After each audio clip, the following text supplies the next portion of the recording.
क्रिस्तोफ जाफरेलो की पुस्तक भीमराव अंबेडकर एक जीवनी जाति उन्मूलन का संघर्ष एवं विश्लेषण के पिछले एपिसोड में हम चर्चा कर रहे थे कि किस तरीके से 1946 से लेकर 1951-52 के चुनावों के दरमियान एससीएफ का प्रदर्शन बहुत खराब होता है, जो अंग्रेजों को सोचने पर मजबूर कर देता है कि भारतीय संदर्भों में शायद अस्पृश्य समुदाय गैर जरूरी समुदाय हैं।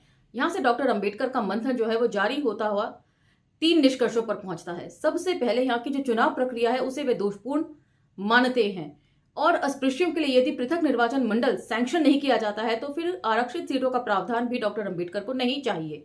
दूसरा, एससीएफ के जरिए जो कास्ट पॉलिटिक्स डॉक्टर अंबेडकर कर रहे थे वो एससीएफ के दायरे को काफी लिमिट में लाकर रख देती है, संकुचित कर देती है। ऐसा डॉक्टर अंबेडकर को आभास हो चुका होता है और यहां से दूसरे वर्गों को उसमें शामिल करने के लिए डॉक्टर अंबेडकर फिर से प्रयास जारी रखते हैं और तीसरे निष्कर्ष पर वे पहुंचते हैं कि यदि उन्हें अपना फैलाव चाहिए तो एक बार फिर राजनीतिक गुटों से सांठगांठ करनी पड़ेगी और इस बार वे दोस्ती का हाथ जो है वो कम्युनिस्टों की तरफ न बढ़ाकर सोशलिस्ट नेताओं की तरफ बढ़ाते हैं। यहां पर डॉक्टर अंबेडकर का मानना होता है कि एक बड़ा तबका जो है अस्पृश्यों का वो मजदूर भी है, तो कहीं ऐसा ना हो कि मजदूर जो है वो सारे के सारे कम्युनिस्टों के खेमे में चले जाएं। तो समय समय पर डॉक्टर अंबेडकर जो है वो अपनी राजनीति में बदलाव लाते रहे हैं। ये तो अब तक हमें समझ में आ चुका है। अपने लोगों के अधिकारों को सुरक्षित करने के लिए उन्होंने जब जहां जितना जरूरी समझा अपने नीतियों में बदलाव किया।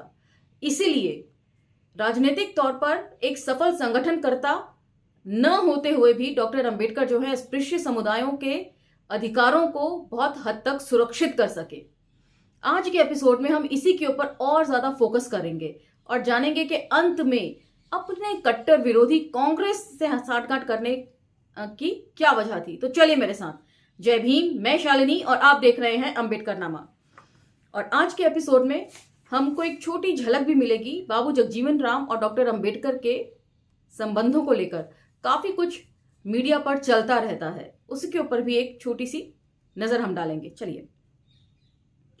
पार्टी नेता के रूप में अंबेडकर 2 रणनीतियों के बीच झूलते रहे। पहले तो उन्होंने ये कोशिश की कि न केवल दलितों बल्कि तमाम मजदूरों को आकर्षित किया जाए।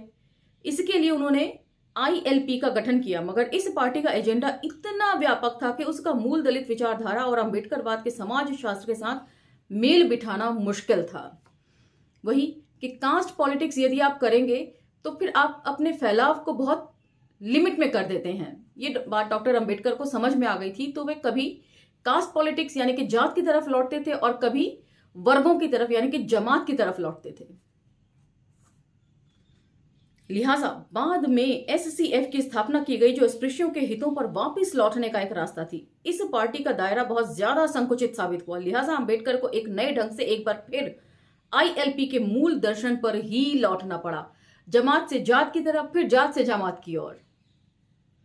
इसके लिए उन्होंने आरपीआई के रूप में एक ऐसी पार्टी का गठन किया जो कमजोर हैसियत और हालात वाले सभी अनुसूचित जातियों, अन्य पिछड़े वर्गों और अनुसूचित जनजातियों का प्रतिनिधित्व कर सके। ये सारे पॉइंट्स भी हमने पिछले एपिसोड में कवर किए थे। यदि आपका मिस हो गया हो तो आप स्क्रॉल डाउन करके उन्हें सुन सकते हैं। उनकी राजनीतिक दिशा में आ रहे बदलाव इस बात को दर्शाते हैं कि अंबेडकर एक बार वर्ग के महत्व को दूसरी तरफ अपनी सामाजिक पृष्ठभूमि के कारण स्वाभाविक रूप से जाति को समाज की मूल इकाई मानने के आग्रह के बीच में झूल रहे थे। जैसा कि जे गोखले ने भी जिक्र किया है कि वर्गीय राजनीति का आग्रह अस्पृश्यता को सामाजिक आर्थिक गतिकी की ऐनक से पढ़ने का नतीजा था, जिसमें अस्पृश्यों के लिए उसी तरह के सामाजिक पिछड़ेपन से जूझ रही दूसरी जातियों के साथ साझेदारी की संभावना पैदा होती थी। तो ये डॉक्टर अंबेडकर की वैचारिक समझ ही थी, जिसने दूसरी पिछड़ी जातियों को भी वर्गों के अंदर समेट लिया। जाति के तर्क पर आश्रित पार्टियां एससीएफ इस तरह की पार्टी का एक नमूना थी, एक अलग रणनीति को दर्शाती थी। इन पार्टियों का विश्वास था कि अस्पृश्य समुदाय शेष समाज से स्थायी रूप से पृथक हैं और अन्य जातियों, यहां तक कि सबसे निचली जातियों पर भी हिंदुइज्म की जकड़ इस तरह की थी कि उसके साथ किसी तरह की साझेदारी या गठबंधन संभव नहीं था। Footnote 59। J Gokhale from concessions to confrontation, page number 115। तो अब आप समझ सकते हैं कि एससीएफ क्यों एक राजनीतिक तौर पर सफल पार्टी बनकर नहीं उभर सकी थी, क्योंकि हर जात जो है अपने से नीची जात ढूंढ लिया करती थी और उनको एकजुट करना जो है वो बहुत भारी पड़ रहा था डॉक्टर अंबेडकर को।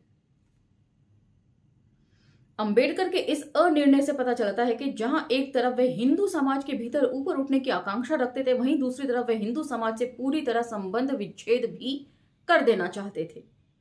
मगर अंबेडकर को जाति और वर्ग की राजनीति के दो ध्रुवों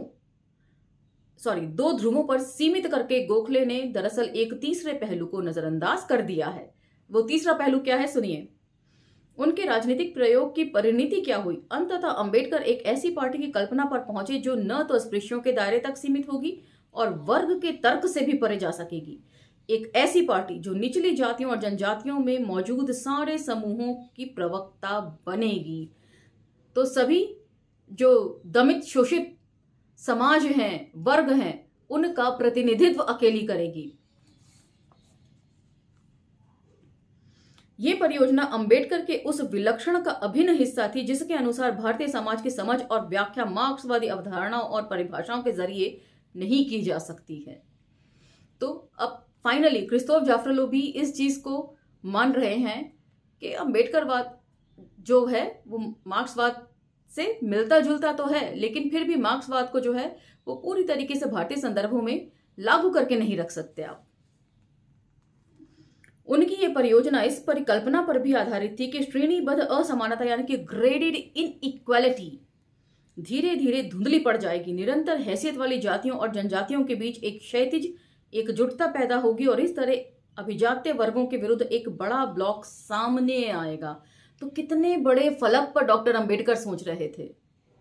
हम आजादी के 70 साल बाद भी उनकी समझ के आसपास भी नहीं पहुंच सके हैं। अंबेडकर की पार्टी निर्माण की कोई भी रणनीति उन्हें अस्पृश्यों के एकमात्र प्रतिनिधि के रूप में प्रस्तुत या स्थापित करने में कारगर साबित नहीं हो पाई। यहां तक कि जब उनकी पार्टी अपने शिखर पर थी तब भी वे अपने विरोधियों को हाशिए पर धकेलने और दलितों को राजनीतिक रूप से एकजुट करने में कामयाब नहीं हो पाए। तो दलित क्यों कामयाब नहीं हुए? क्योंकि सभी पर हिंदुइज्म की छाप जो है वो बहुत गहरे तक बैठी हुई थी। जाति जाति में भी जातियां थीं। वे 1926 में नागपुर में आयोजित all India depressed classes leaders conference में मौजूद नहीं थे, जहां अस्पृश्यों के पहले अखिल भारतीय संगठन all India depressed classes association का जन्म हुआ। अब यहां से फैक्ट जो है वो बहुत इंटरेस्टिंग है, जरा ध्यान लगाकर सुनिए। यह कांग्रेस पार्टी द्वारा बनाया गया संगठन था। All India depressed classes association जो था वो कांग्रेस द्वारा बनाया गया था, इसीलिए शायद डॉक्टर अंबेडकर इसमें कभी नहीं गए।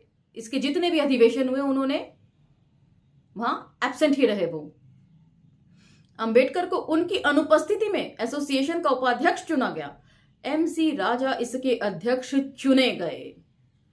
तो डॉक्टर अंबेडकर नहीं भी आए तो भी जबरदस्ती उन्हें चुन लिया था उपाध्यक्ष। 1928 में उन्होंने दिल्ली में आयोजित वार्षिक अधिवेशन में भी हिस्सा नहीं लिया, जहां उनका नाम अध्यक्ष पद के लिए भी प्रस्तावित हुआ। तो मतलब धीरे धीरे डॉक्टर अंबेडकर की विचारधारा को कांग्रेस में विलय करने की हर संभव कोशिश जो थी वो चल रही थी।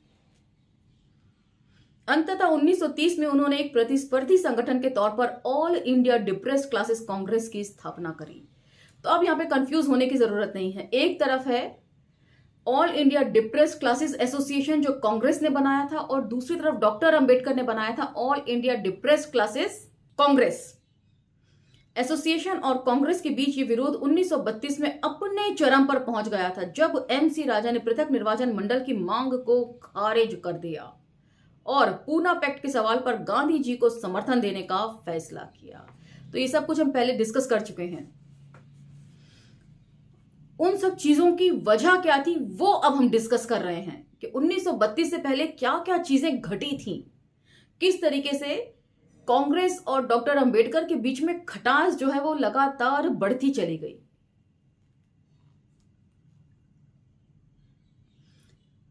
बाद में MC राजा का राजगोपालाचारी की सरकार सहित 1937 में चुनी गई सारी कांग्रेस सरकारों से मुंह भंग होने लगा और फलस्वरूप 1942 में वे शेड्यूल्ड कास्ट फेडरेशन में शामिल हुए। उस समय अंबेडकर का सामना all India depressed classes league नाम एक और प्रतिद्वंदी से हो रहा था। लीग की स्थापना कांग्रेस के लोगों ने 1935 में की थी। तो डॉक्टर अंबेडकर को कितना घेरने की हर तरफ से मुमकिन कोशिश की गई थी। सबसे पहले जो एसोसिएशन के नाम से बना, all India depressed classes association, ये भी कांग्रेस ने बनाया। All India depressed classes league भी कांग्रेस ने बनाया। और इन दोनों के दरमियान डॉक्टर अंबेडकर का बनाया हुआ all India depressed classes Congress दोनों से अपने अपने समय पर लड़ता रहा।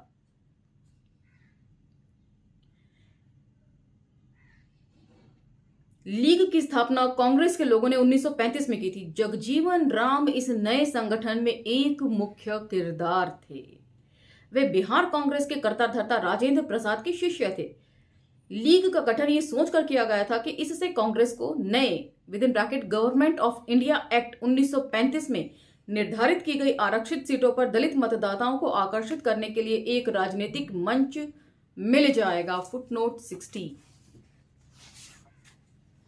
S Bandopadhyay, transfer of power and the crisis of Dalit politics in India 1945 to 1947, page 898। मैं जानती हूं आप लोगों के दिलों में, दिमागों में बहुत सारे सवाल इस वक्त उभर रहे होंगे डॉक्टर अंबेडकर और जगजीवन राम जी के दरमियान। कई तरह की चीजें जो हैं दोनों के ही बारे में बोली जाती हैं सोशल मीडिया पर। आप अपने बुद्धि विवेक से काम लीजिए और वीडियो आगे सुनिए। लीग का प्रदर्शन कमोबेश बढ़िया ही रहा। 1937 के चुनावों में देश भर में आरक्षित 151 सीटों में से 73 सीटें कांग्रेस को मिली। बहरहाल अंग्रेजों की नजर में अस्पृश्यों के सबसे बड़े प्रतिनिधि अभी भी अंबेडकर ही थे। हालांकि अब वे निर्विवाद या एकमात्र प्रतिनिधि नहीं थे। 1942 में ट्रिप्स मिशन ने लीग के नेताओं से बात नहीं की, बल्कि अंबेडकर और राजा से चर्चा की और वेवेल ने अंबेडकर को 1945 में आयोजित शिमला कॉन्फ्रेंस में भी आमंत्रित किया। फुटनोट 61। इतना सब कुछ हो जाने के बावजूद भी अंग्रेज निष्पक्ष तौर से इस चीज को समझ रहे थे कि आज भी जो है वो सबसे बड़े प्रतिनिधि डॉक्टर अंबेडकर ही हैं। 1945 तक का जिक्र है ये। चलिए फुटनोट पर नजर डाल लेते हैं। फुटनोट 61। उस समय अंबेडकर को नई एग्जीक्यूटिव काउंसिल में अंतरिम तौर पर श्रम मंत्रालय का जिम्मा भी सौंप दिया गया था, मगर इस नियुक्ति को कभी अमल में नहीं लाया गया क्योंकि अंततः जिन्ना ने सहयोग करने से इनकार कर दिया था। तो हो सकता है डॉक्टर अंबेडकर जो हैं उस पोस्ट पर काम करने को तैयार भी हो जाते श्रम मंत्रालय के तहत, लेकिन क्योंकि जिन्ना ने सहयोग करने से इनकार कर दिया तो उनके पास कोई चॉइस नहीं रह गई थी। मगर 1945-46 के चुनावों में कांग्रेस की नजर में अंबेडकर की विश्वसनीयता को भीषण झटका लगा। एससीएफ 151 में से केवल 2 सीटें जीत पाई। उसकी एक बहुत बड़ी वजह थी, उनके पास तंत्र की कमी थी, रुपए पैसे की कमी थी, किसी भी तरह का कोई संसाधन नहीं था, लोगों का नेटवर्क नहीं था उनके पास, और सभी जगह पर वे अपने जो प्रत्याशी हैं वो खड़े नहीं कर सकते थे। बहुत सारे फैक्टर थे, वो सब कुछ हम पहले डिस्कस कर चुके हैं। अब उनके पास अस्पृश्यों के प्रतिनिधित्व का दावा करने का आधार नहीं बचा था। अप्रैल 1946 में ब्रिटिश सरकार द्वारा सत्ता हस्तांतरण की तैयारी के सिलसिले में भारतीय राजनीतिज्ञों की राय जानने के लिए भेजे गए कैबिनेट डेलीगेशन में भी अंबेडकरवादियों के बजाय लीग के नेताओं से मिलना ज्यादा बेहतर समझा गया, जिसमें जगजीवन राम भी शामिल थे और जिन्होंने कुछ महीने बाद बनी अंतरिम सरकार में श्रम मंत्रालय का कार्यभार भी सौंपा गया था। फुटनोट 62। पूर्वोत्तर पृष्ठ संख्या 920 एवं 924। तो एस बंदोपाध्याय की transfer of power and the crisis of Dalit politics का हिस्सा है ये। इस प्रकार अंबेडकर अस्पृश्यों के प्रतिनिधित्व के लिए एक राजनीतिक पार्टी का निर्माण करने में विफल रहे। 1947 तक आते आते उनके पास कोई ठोस सांगठनिक आधार नहीं बचा था, मगर विरोधाभास ये है कि यहीं से नेहरू सरकार में कानून मंत्री और संविधान सभा के मसविदा समिति के अध्यक्ष के रूप में उनके जीवन का सबसे विलक्षण दौर भी शुरू होने वाला था। तो यहां पर एक बड़ी इंटरेस्टिंग तरीके से लिखा गया है, कांग्रेस की सरकार न लिखकर नेहरू सरकार लिखा गया है। तो कांग्रेस उस वक्त कई खेमों में बट चुकी थी और नरम दल गरम दल जो हम पढ़ते हैं, ये सारी बातें आपको याद ही होंगी हिस्ट्री के तहत। ये नाकामयाबी के गर्त से कैसे ऊपर आए, कैसे उन्होंने राजनीतिक पलटी खाते हुए अपने ही पुराने कट्टर प्रतिद्वंदियों से हाथ मिला लिया। अंबेडकर की सफलता और लगातार प्रासंगिक बने रहने की क्षमता में उनकी व्यवहार कुशलता एक बहुत बड़ा माध्यम रही। न केवल 1947 के निर्णायक क्षण में बल्कि उनके पूरे करियर के दौरान ये व्यवहार कुशलता ही उनके सबसे गौरतलब विशेषता दिखाई पड़ती है। तो यहां पर चैप्टर 5 समाप्त होता है और अगले एपिसोड से हम चैप्टर 6 की शुरुआत करेंगे। लेकिन यहां पर मैं इतना कहना चाहूंगी कि यदि अंबेडकर ये मौका चूक जाते तो तिथि बदलने में या इतिहास को पलट कर रख देने से भी वे चूक जाते। उन्हें जब जहां मौका लगा उन्होंने कभी कांग्रेस से हाथ मिलाया, कभी कम्युनिस्टों से हाथ मिलाया, कभी सोशलिस्टों से हाथ मिलाया। समय समय पर वे अपनी रणनीतियों में बदलाव करते रहे और जितने बड़े फलक पर वे सोच रहे थे उसे वे अंजाम तक लेकर जा सके। लगातार राजनीतिक पार्टी के तौर पर विफलता उनके हाथ लगी, लेकिन बावजूद इसके वे अपने अस्पृश्य समुदायों के अधिकारों को सुरक्षित कराने में उन्हें अभूतपूर्व सफलता भी मिली। ये इसलिए कि डॉक्टर अंबेडकर ने समय समय पर एकदम सही निर्णय लिया। और यही बात यहां पर लिखी है कि पूरे करियर के दौरान ये व्यवहार कुशलता ही उनकी सबसे बड़ी गौरतलब विशेषता दिखाई पड़ती है। तो राजनीति में समझौते करने पड़ते हैं अपने लोगों के अधिकारों को बचाए रखने के लिए। कास्ट पॉलिटिक्स करके डॉक्टर अंबेडकर ये तो समझ गए थे कि कास्ट पॉलिटिक्स करके खाली वे अपने लोगों के अधिकारों को सुरक्षित नहीं रख पाएंगे। तो इस चीज को हमारे लोगों को भी समझना है। इसी के साथ आज का ये एपिसोड समाप्त होता है। अगले एपिसोड में आपके साथ फिर मैं सामने हाजिर हो जाऊंगी। तब तक मुझे आज्ञा दीजिए। लेकिन अंबेडकर नामा को लाइक, शेयर, सब्सक्राइब करना ना भूलें और डिफरेंट प्लेटफॉर्म्स पर भी इसे स्प्रेड करना ना भूलें। धन्यवाद।